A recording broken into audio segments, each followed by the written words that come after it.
Good morning all of you. आज हम आधुनिक भारतीय इतिहास के सीरीज को कंटिन्यू फिर करेंगे और आज का टॉपिक है बंगाल के गवर्नर जनरल। पिछली क्लासों में हम लोगों ने बंगाल के गवर्नर जनरल की प्रथम क्लास की थी, जिसमें हम लोगों ने वारेन हेस्टिंग, उसके बाद से जॉनसोर, कॉर्नवालिस, जॉनसोर और वेलेस्ली के विषय में पढ़ा था। आज इसी सीरीज को कंटिन्यू करेंगे बंगाल के गवर्नर जनरल को, और ये बंगाल के गवर्नर जनरल से संबंधित दूसरी क्लास है। जिन लोगों ने इस पहली क्लास नहीं देखी है, पहले बंगाल के गवर्नर जनरल की प्रथम क्लास देखेंगे, जिसका शीर्षक है भाग 1, और इसके बाद इस भाग 2 को देखेंगे। आज जो पढ़ना शुरू करेंगे हम लोग, ये करेंगे सर जॉर्ज बार्ले।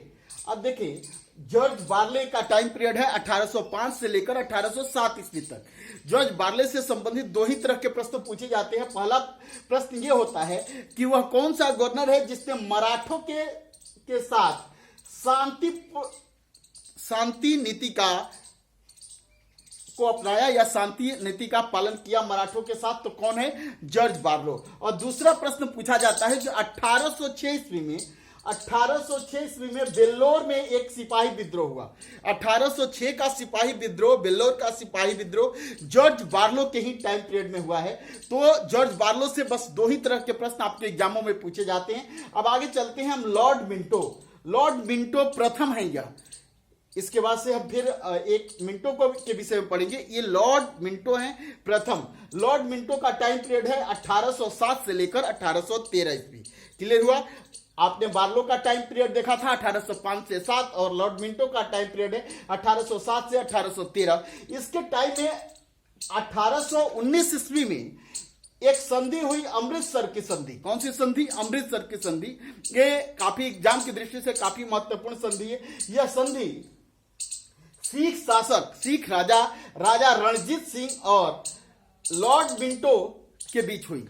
लेकिन लॉर्ड मिंटो की तरफ से इस संधि पर हस्ताक्षर किसने किया था? तो चार्ल्स मेटकॉफ। याद रखेंगे कि राजा रणजीत सिंह, और इस पर हस्ताक्षर किसने किया? सिखों की तरफ से राजा रणजीत सिंह का हस्ताक्षर हुआ, और मिंटो के प्रतिनिधि के रूप में चार्ल्स मेटकॉफ ने इस संधि पर हस्ताक्षर किया था। एक चार्टर एक्ट, आप जानते हैं चार्टर एक्ट के विषय में हम लोगों ने पिछली क्लासों में भी पढ़ा था, और फिर से एक बार जब हम भारत के संवैधानिक विकास को पढ़ेंगे, उसमें चार्टर एक्ट को फिर से एक बार पढ़ेंगे। तो ये प्रश्न पूछता है कि चार्टर एक्ट 1813 किसके शासन काल में आया था? तो यह चार्टर एक्ट 1813 किसके शासन में आया? तो लॉर्ड मिंटो प्रथम के कार्यकाल में 1813 का चार्टर एक्ट पास हुआ था। यह चार्टर एक्ट काफी महत्वपूर्ण है। पहली बार ब्रिटिश सरकार ने ये शिक्षा पर 1 लाख व्यय करने की बात की थी, और यहीं से क्या हुआ कि भारतीय व्यापार को अन्य यूरोपीय कंपनियों और यूरोपीय व्यक्तियों के लिए भारत के व्यापार को खोल दिया गया। केवल चाय और चीनी के साथ केवल अंग्रेजों की मोनोपोली बनी रही, एकाधिकार बना रहा इसके व्यापार पर। अब भारत का व्यापार दूसरे ईस्ट इंडिया कंपनी को छोड़कर दूसरे कंपनियों के लिए भी ओपन हो गया है। इसके विषय में अगली क्लासों में पढ़ेंगे। अब देखें लॉर्ड हेस्टिंग, ये वारेन हेस्टिंग नहीं है, ये लॉर्ड हेस्टिंग है। याद रखेंगे, वारेन हेस्टिंग और लॉर्ड हेस्टिंग में कंफ्यूजन नहीं होना है। ये 1813 से लेकर 1823 ईस्वी तक 10 वर्षों के लिए गवर्नर जनरल ऑफ बंगाल रहते हैं। इसके काल में नेपाल युद्ध हुआ। याद रखेंगे, पूछता है कि प्रथम नेपाल युद्ध कब हुआ था? तो 1814 से लेकर 1816 ईस्वी में। इस समय भारत में बंगाल के गवर्नर जनरल ऑफ बंगाल कौन हुआ करते थे? तो ये कौन थे? तो लॉर्ड हेस्टिंग। क्लियर हुआ? अब देखें, 1816 में एक संधि होती है, संगोली की संधि। याद रखेंगे, इसी संगोली की संधि जो है अंग्रेजों और गोरखों के मध्य हुआ था, और इसी संगोली के संधि के बाद जो है आंग्ल नेपाल युद्ध की समाप्ति हो गई। क्लियर हुआ? इसके बाद से पिंडारियों का दमन 1824 ईस्वी में, पिंडारियों का दमन लॉर्ड हेस्टिंग के शासनकाल में हुआ। लॉर्ड हेस्टिंग ने 1824 ईस्वी में पिंडारियों का दमन कर दिया। अब पिंडारियों के नेता कौन, ये याद रखेंगे, यहां से प्रश्न पूछा जाता है। मोहम्मद वसील चित्तू और करीम खां। मोहम्मद वसील, चित्तू और करीम खां ये पिंडारियों के नेता हुआ करते थे। पिंडारियों का दमन का श्रेय लॉर्ड हेस्टिंग को जाता है। 1824 ईस्वी में इसने पिंडारियों का दमन कर दिया। तृतीय आंग्ल मराठा युद्ध 1817 से 18 लॉर्ड हेस्टिंग के काल में हुआ। और तृतीय आंग्ल मैसूर युद्ध कब हुआ? 1817 से 18। याद रखेंगे। कार्यकाल किस बंगाल के गवर्नर जनरल का है? तो लॉर्ड हेस्टिंग का। अब देखें, ये लॉर्ड हेस्टिंग ने प्रेसों पर से प्रतिबंध हटा दिया। क्लियर? प्रेसों के लिए मार्गदर्शक कानून बनाए जिससे प्रेस का विस्तार हो सके।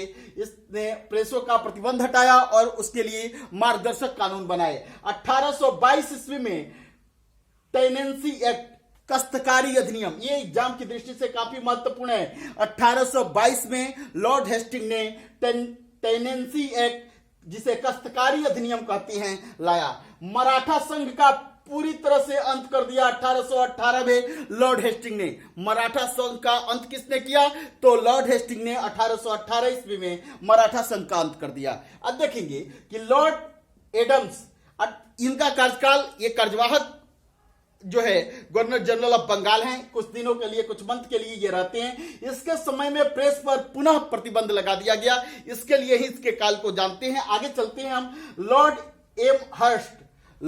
एम हर्स्ट का टाइम पीरियड जो है 1823 से लेकर 1828 ईस्वी तक। आंग्ल बर्मा युद्ध, याद रखेंगे, 1824 से 1826 के बीच आंग्ल बर्मा युद्ध होता है। और आंग्ल बर्मा युद्ध के समय लॉर्ड एम हर्स्ट जो हैं बंगाल के गवर्नर जनरल हैं। इसके बाद से 1824 ईस्वी में बैरकपुर छावनी में एक विद्रोह होता है। इस समय इन्हीं के काल में, लॉर्ड एमहर्स्ट के काल में सैनिकों ने अब ये बैरकपुर छावनी में यह विद्रोह क्यों हुआ था इसके काल में? क्योंकि बैरकपुर के जो सैनिक हैं वो बर्मा जाने से इनकार कर देते हैं। बर्मा समुद्र पार कर युद्ध करने से मना कर दिए। क्यों मना किया? कि उस समय भारतीय संस्कृति में, भारतीय धर्मशास्त्रों का मानना था कि समुद्र पार करने से धर्म का नाश हो जाता है, आदमी अधर्मी हो जाता है। इसी के फलस्वरूप धर्मों का उदाहरण देते हुए भारतीय सैनिकों ने भारत से समुद्र पार करने से इनकार कर दिया। और जबरन करने पर, अंग्रेजों द्वारा जबरन किए जाने पर बैरकपुर में 1824 ईस्वी में बैरकपुर छावनी में भारतीय सिपाहियों ने विद्रोह कर दिया। इसके बाद से देखें क्यों समुद्र पार करने पर धर्म का नाश होता है, इसीलिए यह विद्रोह हुआ। अब देखिए, मुगल सम्राट अकबर द्वितीय से बराबरी। अब देखिए, अभी तक मुगल सम्राट अंग्रेजों से काफी ऊंचा ओहदा रखता था, काफी ऊंचे पद पर माना जाता था। लेकिन अकबर द्वितीय इस समय मुगल बादशाह हैं।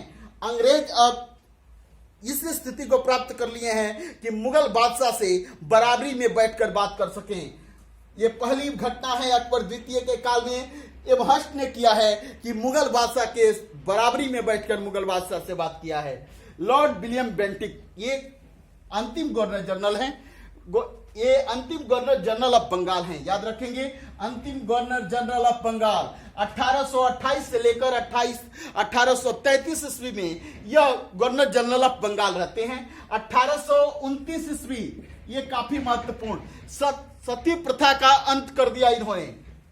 जब ये बंगाल के गवर्नर जनरल ऑफ बंगाल हैं, उसी समय इन्होंने राजा राम मोहन राय के सहयोग से, प्रयासों से 1829 ईस्वी में धारा 17 के तहत धारा 17 बनाकर विधवाओं को सती होने को गैर कानूनी घोषित कर दिया।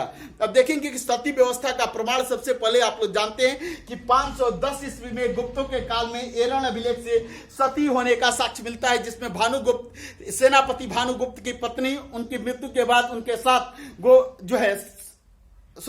भानुगुप्त के सेनापति गोपराज के समय में उनकी पत्नी गोपराज की मृत्यु जब हो जाती है तो उन्हीं के साथ सती हो जाती है। इसका प्रमाण जो है अभिलेखीय प्रमाण 1510 में एरन अभिलेख से मिलता है, गुप्त काल से। अब सती कैसे हुआ जाता था, सती के विषय में समझे कि जब किसी पत्नी का, वो नहीं हो या पुरानी हो, उसका पति यदि मृत हो जाता था तो उसके पति के साथ चिता में जला दिया जाता था या वो चिता में प्रवेश कर जाती थी। कुछ समय तक यह जो था एक तरह से जो है अपने पति के प्रति समर्पण होता था, प्रेम को प्रदर्शित किया जाता था। लेकिन आने वाले समय में इसका दुरुपयोग होने लगा। जो औरतें नहीं भी चाहती थी अपने पति के साथ सती होना, उन्हें जबरन उसकी चिता में झोंक दिया जाता था। इसी को सती प्रथा कहते थे।